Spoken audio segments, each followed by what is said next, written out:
Hey guys, welcome back to Leadertrip Stack. We are about to embark on our first ever camping trip. So we're trying out something new this year. And baka naman, pahit naman ng subscribe button guys pag okay lang sa inyo. So we're going to have 3 cars. One is the Jeep, I'm gonna be driving it. The other one is the Land Cruiser where Luigi and my family is gonna be. And that's really the base camp where we have the roof tent and everything. Thank you so much to Joel Pedro of Overland Kings, shout out to you. And then the third car, we will have a convoy full of SEO hacker people. We're making it a sort of a team building. And where are we going? We're going to the Beach Garage Campgrounds in Lian, Batangas. We're hoping that the traffic is not so bad. So, sali na guys, sakay na tayo.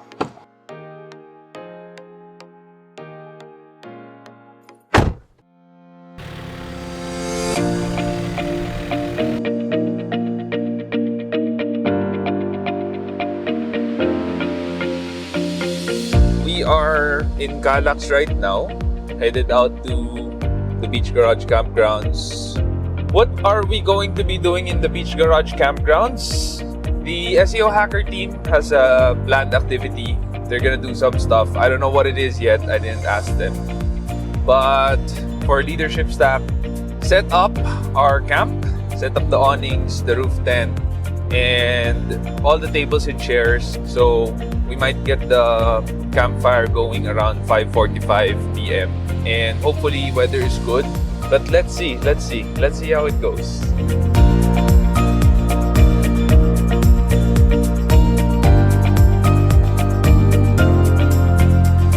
Alright, so we just turned. This is it. This is the narrow road going to the Beach Garage Campgrounds. Now, if you're heading here and you've seen some videos on YouTube or Facebook, you guys gotta know it's not in the same spot anymore. They shifted it to a different location, which I might add was expensive for Joel, who owns the campground. But they did it because they want to give us the best possible camping experience.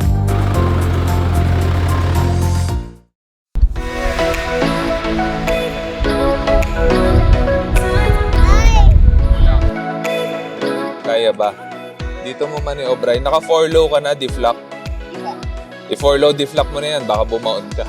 Kanina, nung naka 4x2 mode lang ako, hindi na ako makagalaw.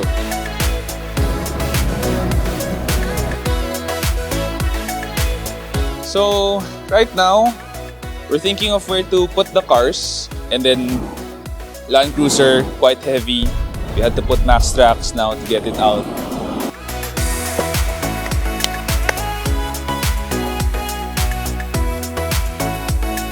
Right, so what we're gonna be doing is we're setting up camp, put this up, take out the lock, and get this table out.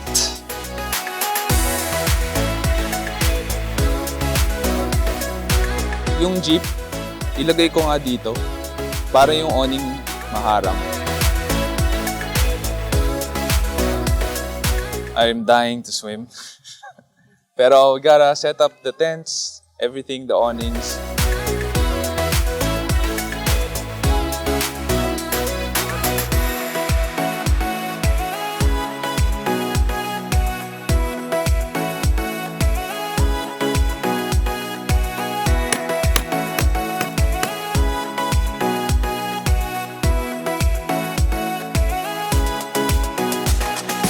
So this is how easy it is to open the tent. Just push.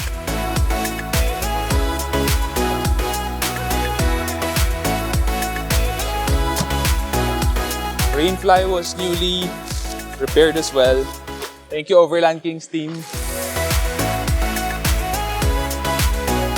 If you want to take a sneak peek inside, then just climb up.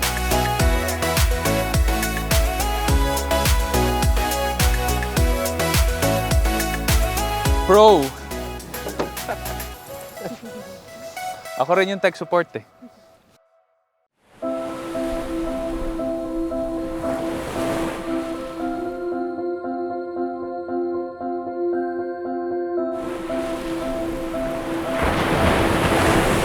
Want to swim?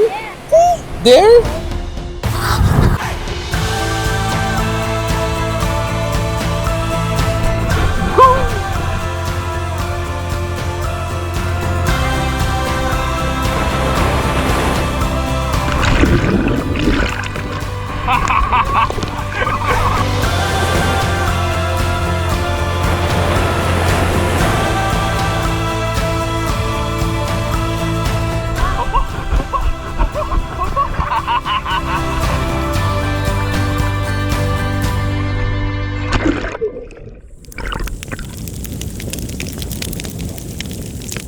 Alright guys, so we're here at the Beach Garage Campgrounds. It's the first night and we're done with dinner. We're rocking some drinks.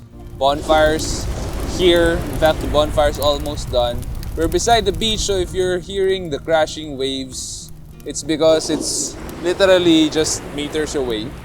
I'm here joined by our Chief Operating Officer in SEO Hacker, David. And he's going to be asking some questions that is submitted by some of our people in SEO Hacker. I hope it adds value to you before you end this video. And if you haven't yet, please hit the subscribe button. That helps us out a lot. Okay, let's roll. Okay, first question. Question goes, how do you motivate the team? I think that motivation comes from within, supposedly. On how thankful people are for their lives, how thankful people are for their circumstances, for what they have. I think that's the best way to improve your motivation. But the question, it implies that the motivation comes from me, the CEO, diba? So it's external motivation. I guess for me, the main way that I do it is I show that I support them by making sure that they have good working environment, they have good pay, we train them properly, we have good process documents, we have our town hall meetings. We are intentional. We're intentional about making sure na they're learning, they're part of the team, they feel engaged because we recognize them. We know who they are, we thank them for the things that they do by name, and then we make sure the whole team knows that they did A, B, and C. Making sure that the vision of the company is the North Star, we're always going there together. Making sure the team is paid on time, their salary, that's very important, diba? Without the example of the CEO himself working alongside them, I think it's not gonna work. All of these things become more real just because we're spending time with our team this year. So once a month, we plan to do this, go camping, planned, no work, it's just really life on life, spending time together, them seeing who we are as their leaders. I think yun yung katas that's the essence of being able to motivate them. Kasi before you motivate someone, I think dapat they're open to being influenced by you. Correct. Pag hindi, kahit anong gawin mo, I don't think you'll motivate them. If I may add, no? Yeah, go ahead. What I noticed and I really appreciate then are the claps. What we do every structured meeting, we clap, give claps to people that we really appreciate, and that moment there really, I believe, also motivates the team, right? Yeah. Here goes the next question, okay? Yeah. Are you ready? Next question. Okay.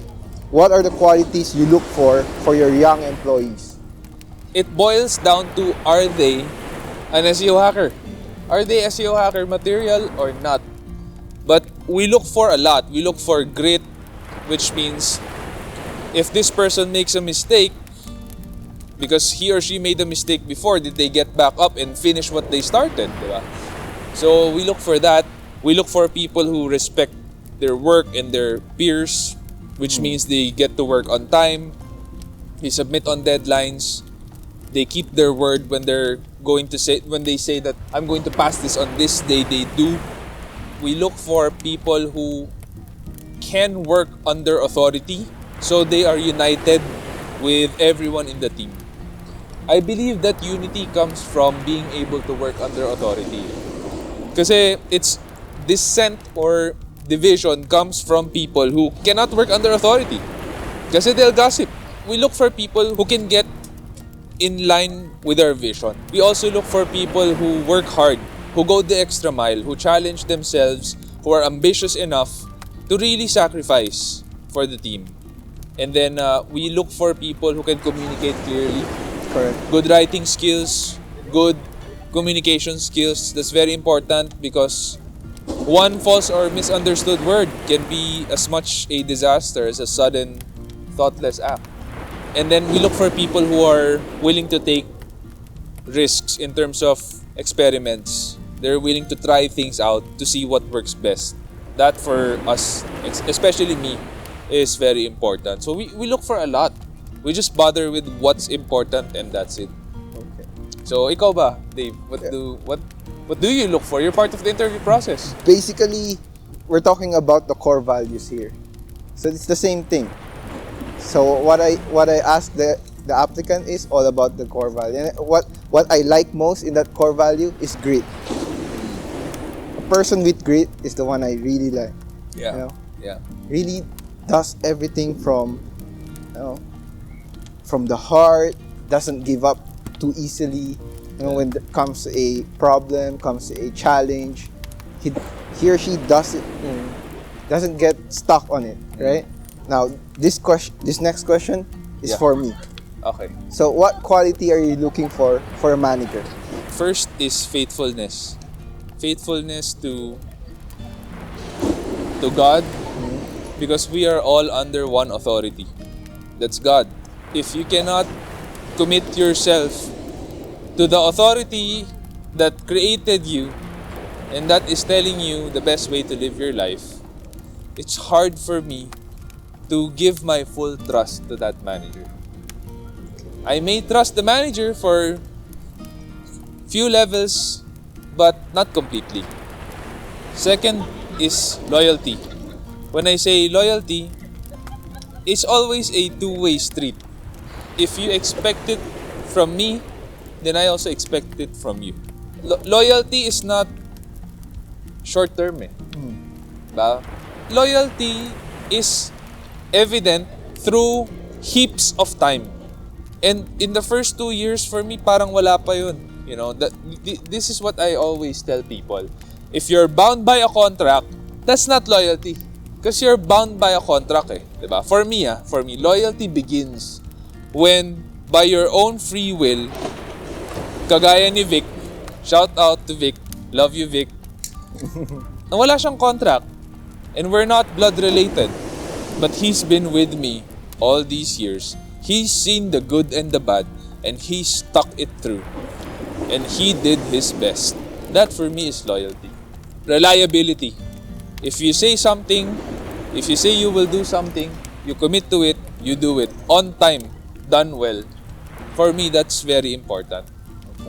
I also value, this is not for me a necessity, pero I highly value initiative. May sariling initiative yung manager sa team niya. I don't need the initiative na outside of the scope of his or her scope. But within their team, may sariling initiative na parang sila yung nag-iisip ng good ideas or kahit bad ideas, basta may ideas. No? And then we will slug it through. We're trying to refine ideas Before gold has good value, it goes through the fire. So before any good idea has value, you have to take out the dross, yung dumi-dumi. Kailangan makintab yung idea bago mo siya ibenta. Di pwedeng madumi siya. Kakatanggal mo lang sa bato, di mo pa sinasala sa apoy, yun yung bebenta mo, worthless yun. No one will buy that. No one will buy it. So, if you have an idea, good or bad, be willing to fight for it, especially with me. So, those 4 things, loyalty, faithfulness, reliability, and initiative. For me, that's what I really need, for a manager, for me to trust that manager completely. Sean, I've been watching your leadership stack videos. So, I believe everyone can be a leader. Yes. Right? Yes. Okay. That's true. So, what makes a good leader then? What makes a good leader is when that person is willing to give up his or her life for the people following them. You give up at least part of your life. Honestly, what we're doing here sa Leadership Stack, wala naman tayong kinikita eh. We don't make money from this. We take time from all our schedules to work on producing this content. For what? It's for people, at least people in our country, the Philippines, to learn from this, get value out of this, and grow. That's really why we do this. Hopefully, the Philippines someday will have much better leaders in government because one or two of them is, tuned in, subscribe maybe. That is the hope and the vision of Leadership Stack. So for me, a good leader is someone who has all the creds, who has the resources. Yes, okay, you have it, but are you willing to lay down your life, or at least part of your life, for people who follow you? That for me is a good leader. So the next question is, of course, there's gonna be a difficult situation, right? Yeah. All the time in Yes. the office, right? There's a lot of challenges that we're facing. Yeah. So, how do you decide when you're faced with these challenges? First thing that I do, I really pray to God. And then I remember God's faithfulness na lahat naman to galing sa Kanya. The SEO Hacker started with the God in You blog. It grew from there to something that I've never imagined it to be. My business is still so surreal for me. Yun na lang. Kaya yun pa rin. That's the first thing I do. And thank God that's the first thing I do. Because one thing I realize when I do that is there's so little that I can really control. And a lot of things that are beyond me. And si God na bahala dun. I don't need to worry about those things. Next thing I do, I ask for advice. So, when we were losing clients because of changes in processes last year, and then the market, and the pandemic, everything, and then the US recession looming, I called up some mentors, some good friends, and I asked them, hey, how's your business doing? What do you think about this? I lost this much amount. What do you think's happening? How's it going in your end? Have you heard anything about my industry? You got friends in your circle. What are they saying? So I ask around. Then I tell them really what's happening. For me, I need help. I need to know what's happening in the industry. I need to hear from you. What do you think about this? I also have my business coach, Michael Sonbert. So I ask him as well, what do you think about this? That helps a lot. There's this guy's named Sam Nam, Korean American, lives in the US.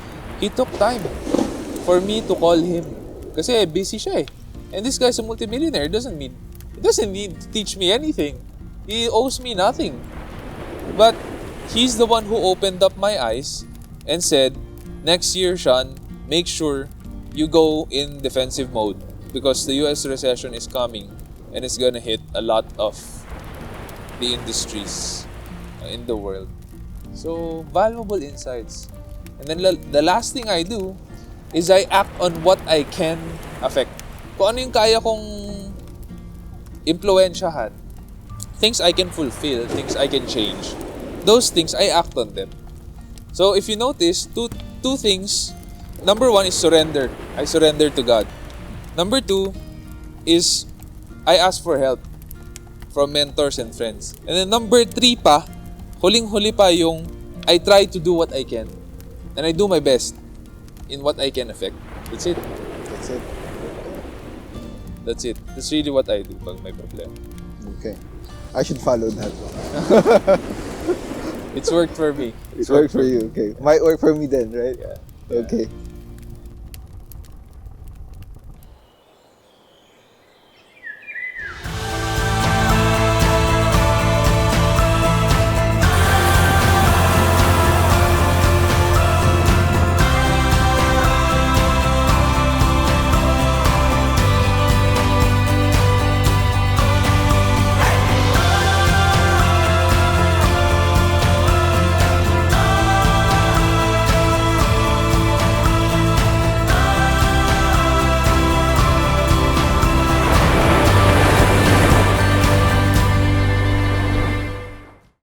What do you call that? Those things that were... Donation? Hindi. Yeah, during the pandemic. Yeah. Ano yun? Yung tawag doon? Abulay, di ba? No. Ano tawag doon? No. Hindi. Nakalimutan. May tawag doon eh. Yeah, yung pinamimigay nila yeah. sa nung pandemic na tulong. Lara, ano yun? Yung government namimigay ng something nung pandemic. Ano tawag doon? Napaulit-ulit. Ayuda. Ayuda. Yeah, this ayuda. Ayuda. Think about Such this. with aid kasi. Kabulo yan, ayuda.